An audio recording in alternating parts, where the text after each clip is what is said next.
विशिष्ट प्रणाली अभ्यास 86 पेज नंबर 167।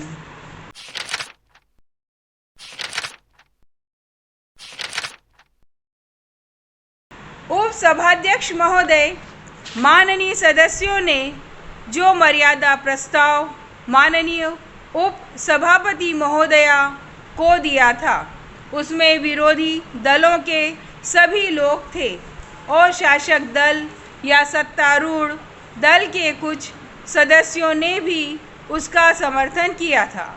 इसे मर्यादा समिति को सौंपने के बजाय उप सभापति महोदया ने इसे अस्वीकार कर दिया, जो कि संसदीय प्रणाली या संसदीय कार्य पद्धति के प्रतिकूल है। यदि लीडर ऑफ अपोजिशन की बात आपने सुनी होती तो आप इसे अवश्य स्वीकार कर लेते और इसी शीतकालीन अधिवेशन में इसे मर्यादा समिति के पास भेज देते तो बजट अधिवेशन तक अपनी राय राज्यसभा को दे देती और राज्यसभा के सभापति इस पर अनुकूल निर्णय ले सकते थे। लेकिन ऐसा न करके संसदों के संवैधानिक अधिकारों का हनन करने का प्रयास किया जा रहा है।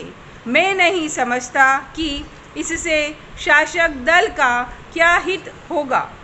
इससे पहले भी इस विषय पर ध्यानाकर्षण प्रस्ताव पेश किया गया था, लेकिन उसको भी आपने स्वीकृत नहीं किया।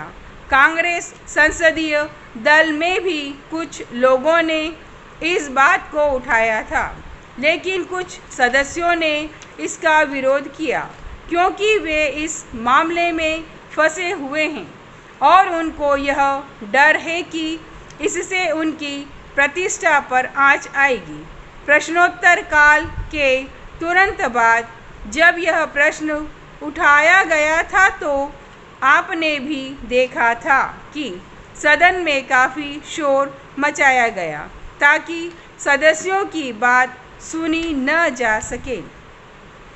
यह मामला राज्य का भले ही हो, लेकिन विधानसभा जब भंग कर दी गई है तो वहाँ पर राष्ट्रपति शासन होने से सीधी जिम्मेदारी संसद की हो गई है। इसलिए इसे आप स्वीकार करें।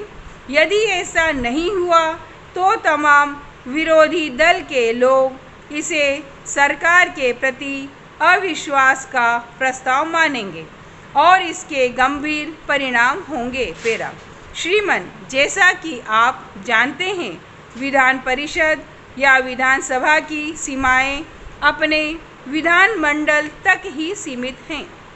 इसके बाहर जाकर यदि वे कोई वक्तव्य देते हैं तो उनके विरुद्ध मर्यादा प्रस्ताव संसद के किसी भी सदन में, लोकसभा या राज्यसभा में प्रस्तुत किया जा सकता है। क्योंकि राज्यसभा भारत के राज्यों की प्रतिनिधि सभा है, इसलिए इस प्रस्ताव का राज्यसभा में प्रस्तुत किया जाना सर्वथा उचित है। अतः मेरा आपसे आग्रह है कि आप मर्यादा प्रस्ताव पर विचार करें और इसे मर्यादा समिति को सौंप दें। समाप्त।